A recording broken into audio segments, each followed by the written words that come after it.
Function కైనా order చేయండి 8919763872 www.sanatanjal.in. ధనస్సు రాశి, సో వీళ్ళ భవిష్యత్తు ఎలా ఉంది?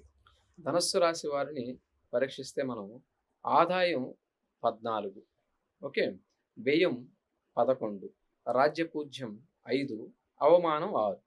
రాశి అధిపతి గురువు అయ్యాడు. ఓకే, రాశి అధిపతి గురువు.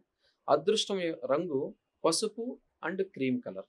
అదృష్ట సంఖ్యలు 3, 9, 1.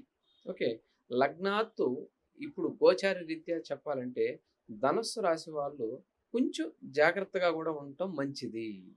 ఎందుకు మంచిదంటే ఇప్పుడు వీళ్ళకి గోచారి రీత్యా యోగం ఉంది. ప్రజెంట్ సప్తమ వీక్షణతోటి గురువు రేపు జూన్ 2 వరకు కూడా మిథునంలోనే ఉన్నాడు. గురువు ఉండడం ద్వారా ఏమవుతుందంటే లగ్నాన్ని చూస్తూ ఉంటాడు, ధనస్సు రాశిని చూస్తూ ఉంటాడు. ఓకే, చూస్తూ ఆయన ప్రొటెక్ట్ చేస్తూ ఉన్నాడు. రేపు జూన్ 2 నుంచి 8వ ఇంట్లోకి వస్తాడు.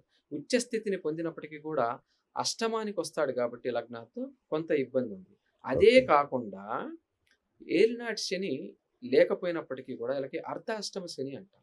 చతుర్థంలో శని ప్రవేశం ఉంది. సంవత్సరం అంతా ఉంది, సంవత్సరం కంప్లీట్ గా ఉంది. ఉన్నప్పుడు ఏం చేసుకోవాలి? కొంత మనం జాగ్రత్త వహిస్తే ధనుసు రాశి వాళ్ళకి బాగుంటుంది. ఏదైనా ఇన్వెస్ట్ చేసేటప్పుడు కానీ, ఏదైనా జాబులు మారాలనుకున్నప్పుడు కానీ అంత తేలిగ్గా సాహసం చేసి జాబ్ కూడా మారొద్దు అని చెప్తాను. ఎక్కడైతే ఉంటున్నారో మనకు ప్రమోషన్ వచ్చింది, అది వచ్చింది, ఇది వచ్చింది అన్నా కూడా ఏమవుతుందంటే అది వచ్చినట్టే వచ్చి మరలా కొంత ఇబ్బంది పడేదానికి అవకాశం ఉంది. ఇప్పుడు మీకు ఇక్కడ ప్యాకేజ్ ఎక్కువ ఇస్తున్నారు అంటారు, అక్కడికి షిఫ్ట్ అయిపోతాం అంటారు. అదేమవుతుంది 2వ నెలలో మీకు జూన్ 2వ తారీఖున గురువు యొక్క ప్రవేశం అష్టమంలోకి వెళ్తుంది. ఓకే, లగ్నాత్ అప్పుడు కాస్త ఇబ్బంది పడి జాబులు పోయేదానికి అవకాశం ఉంది. ఎందుకు అది చేపిస్తాడంటే అర్ధాష్టమ శని నడుస్తుంది, మనకి నడుస్తుంది కాబట్టి మన బుద్ధి వక్రిస్తుంది. ఓకే, కానీ రాహు కూడా ప్రెసెంట్ మంచి ఫలితాలు ఇస్తున్నాడు. 3వ ఇంట్లో ఉన్నాడు రాహు, వీళ్ళకి పర్వాలేదు, మంచి ఫలితాలు ఇస్తున్నాడు. అయినప్పటికీ కూడా కొంత జాగ్రత్త అనేది మనకి అవసరము. ఇంకా వీళ్ళకి చెప్పాలంటే కొంత పరిహారాల కింద చెప్పాలంటే అర్ధాష్టమ శని ప్రభావం తగ్గడానికి శనివారం ఆంజనేయ స్వామికి వీళ్ళు ఆకు పూజ చేయించుకోవడం, లేదా శివాలయాల్లో నువ్వుల నూనెతో దీపారాధన చేయటం మంచిది. తర్వాత గురుగ్రహం యొక్క శాంతి విశేషంగా చేసుకోవాలి. దత్తాత్రేయ ఉపాసన చేయాలి. అట్లాగే దక్షిణామూర్తి యొక్క ఉపాసన చేయాలి. ఎందుకు దక్షిణామూర్తి ఉపాసన అంటే గురువుకి మనం బలాన్ని పెంచుతున్నాం. ఓకే, ఇది మన కాళహస్తి వెళ్తే అక్కడ మేధా దక్షిణామూర్తి ఉన్నాడు. అప్పుడప్పుడు వెళ్ళి అక్కడ దర్శనం చేసుకొని వస్తూ ఉంటే ఈ సంవత్సరం అంతా కూడా కొంత గురువు మనకి సేఫ్ సైడ్ అయ్యేదానికి ఉంటుంది. ఎందుకంటే సంవత్సరం అంతం కూడా ఉంటున్నాడు, సంవత్సరం మొత్తం. కాబట్టి ఈ గురువు యొక్క దోషం పోయేదానికి మనం అది చేయటం అనేది చాలా విశేషంతో కూడా మంచిది. ఇక క్యాప్రికాన్, ఓకే, మకర రాశి ఆల్రెడీ వాళ్ళు దడదళ్ళు ఆడిస్తారు, ఈసారి దుమ్ము లేపుతారు, విశేష యోగాలని చెప్పారు. సో ఏ రంగంలో ఎక్కువ వాళ్ళకి లాభాలు వచ్చే అవకాశం ఉంది? ఓకే, యాక్చువల్గా చెప్పాలంటే మకర రాశి వాళ్ళు ప్రజెంట్ ఏది కొట్టుకున్నా బంగారం బాగుంటుంది. ఎందుకు బాగుంటుంది అంటే దాదాపు ఏలినాటి శని వీళ్ళని ఎన్ని సంవత్సరాలు పరిపాలించింది అంటే కేవలం ఏలినాటి శని 7.5 సంవత్సరం ఉంటుంది. కానీ మకర రాశి వాళ్ళకి దాదాపు ఇంకొక సంవత్సరం ఎక్స్ట్రా ఉంటుంది, బోనస్గా వస్తుంది అనమాట. ఎందుకంటే జన్మ రాశి శని కాబట్టి, ఆ రాశి అధిపతి శని కాబట్టి ఆయన ఇంకా ఎక్కువ పాఠాలు నేర్పిస్తాడు. ఈ పాఠాలు మీకు ఉపయోగపడతాయా లేవా? మీరు పిహెచ్డి చేశారు, మీకు ఎంత ఉపయోగపడతాయి? కానీ మిమ్మల్ని ఆపినప్పటికీ, తొక్కి పెట్టినప్పటికీ కూడా అద్భుతమైన ఫలితాలను మనకి శని ఇస్తున్నాడు. గోచార రీత్యా శని ఇస్తున్నాడు. ఎందుకు ఇస్తున్నాడు?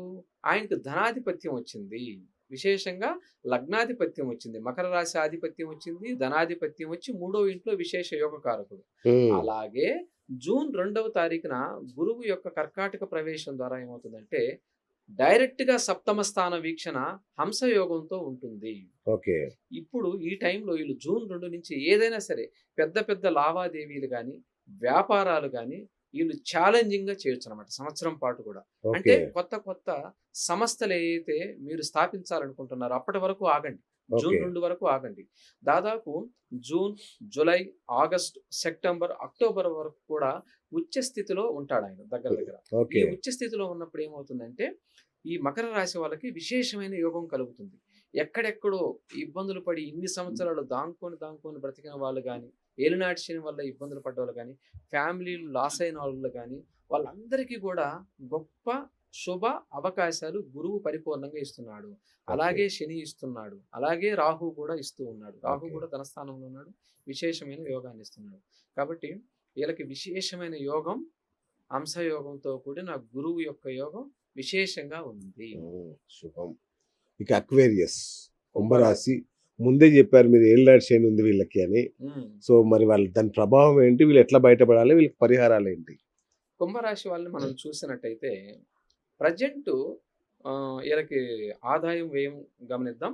ఆదాయం 2 ఉంది, వ్యయం 8 ఉంది, అయ్యో, రాజ్యపూజ్యం 4 ఉంది, అవమానం 2 ఉంది. అయితే కొంత, రాశి అధిపతి శని భగవానుడయ్యాడు. అదృష్టం యొక్క రంగు నీలం, నలుపు. ఓకే, ఆ వర్ణాలు ధరించడం అనేది వీళ్ళకి విశేషంగా మంచి చేస్తుంది. అదృష్ట సంఖ్యలు 8, 4, 7. ఓకేనా. ఈ సంవత్సరం అంతా కూడా వీళ్ళకి ఫలితాలు ఏంటంటే ధనస్థానంలో శని ఉంటాడు. ధనస్థానంలో శని ఉంటాడు. కానీ ఏలినాటి శని నడుస్తుంది కదా, లాస్ట్ చివరి 2.5 సంవత్సరం వీళ్ళకి నడుస్తూ ఉంటుంది ఏలినాటి శని. అయితే ధనానికి సంబంధించిన ఖర్చు అధికంగా అయ్యేదానికి అవకాశం ఉంటుంది. ఓకే, అదే కాకుండా కుటుంబంలో కొన్ని అవరోధాలు జరిగేదానికి అవకాశం ఉంది. అనారోగ్యం పడేదానికి అవకాశం ఉంది. ఇప్పుడు ప్రజెంట్ ఏం చేస్తున్నాడు, ఈ కుంభరాశి వాళ్ళని గురువు ప్రొటెక్ట్ చేస్తూ ఉన్నాడు. ప్రజెంట్ గురువు ప్రొటెక్ట్ చేస్తున్నాడు. పంచమ దృష్టితోటి గురువు ప్రొటెక్ట్ చేస్తున్నాడు. ఎందుకంటే పంచమ స్థానంలో ఉన్నాడు గురువు. అలాగే విశేషంగా భాగ్య దృష్టితో కూడా గురువు చూస్తూ ప్రొటెక్ట్ చేస్తున్నాడు. ఏమవుతుంది, మనకి జూన్ 2వ తారీఖు కల్లా కూడా గురువు 6వ ఇంటికి ప్రవేశం జరుగుతుంది. 6వ ఇల్లు అనగా రోగ రుణ చతుస్థానం.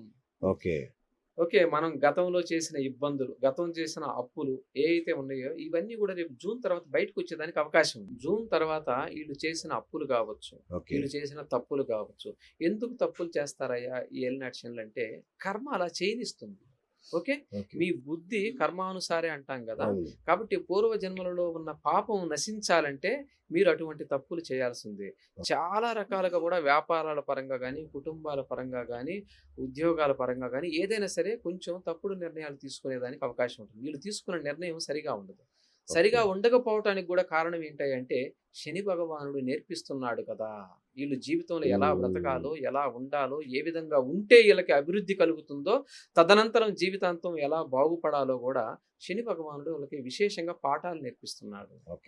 ఇవి మంచి పాఠాలే అనుకోండి. ఇబ్బందులు వచ్చినాయి, తల వంచుకొని భగవంతుణ్ణి ప్రార్థించండి, ఆ తిరుమలేశుణ్ణి వేడుకోండి.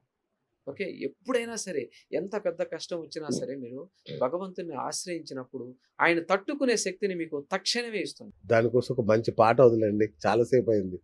తిరుమలేశుని ఎలా వేడుకోవాలో ఒకటి చెప్పండి. మీకు ఏడుకొండల వాడు నాకు ఆయన తలుచుకున్నప్పుడల్లా కూడా మనకి ఈ ఏడుకొండల వాడి అన్నమాచార్య కీర్తనలో ఎంత విశేషం అంటే అండి, ఒక్కొక్క కీర్తన గురించి. త్రేతాయుగంలో రాముడు ఎలా వచ్చాడు అంటే విష్ణువే రాముడుగా వచ్చాడు. విష్ణువే రాముడుగా వచ్చాడు. సీతయే లక్ష్మీదేవిగా వచ్చింది. ఓకే, మనకి శివుడే హనుమంతుల వారిగా వచ్చారు. బ్రహ్మే జాంబవంతుడుగా వచ్చాడు. ఓకే, శేషుడు శంఖము చక్రము లక్ష్మణ భరత శత్రుఘ్నులుగా వచ్చారు త్రేతాయుగంలో. కాబట్టి ఓహో రాకాసులారా వద్దు సుండి వైరము దేవుని శరణనరు అంటారు. కాబట్టి దేవుణ్ణి శరణ వేరండి, వాళ్ళు మామూలు వాళ్ళు కాదు, అలాంటి అంశంలో వచ్చారనే పాట అద్భుతంగా రాశాడు. ప్రేక్షకులకి ఇవాళ విందాం. ఓహో రాకాసులారా వద్దు సుండి వైరము దేవుని శరణనరో తెలుసుకోరో. ఓహో రాకాసులార వద్దు సుండి వైరము దేవుని శరణనరో తెలుసుకోరో. జగములో రాముడై జనించి విష్ణుడదే అగపడి లక్ష్మి సీతయై పుట్టెను. జగములో రాముడై జనించి విష్ణుడదే అగపడి లక్ష్మి సీతయై పుట్టెను.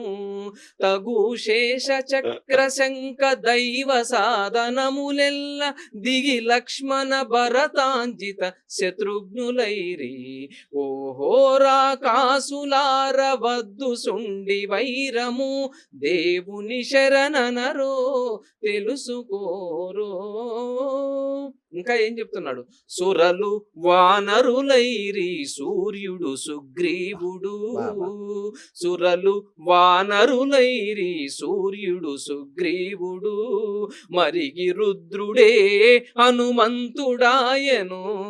వరుస బ్రహ్మదేవుడు జాంబవంతుడైనాడు. వెరవరి నలుడే విశ్వకర్మ సుండి. ఓహో రాకాసులారా వద్దు సుండి వైరము దేవుని శరణనరో తెలుసుకోరో.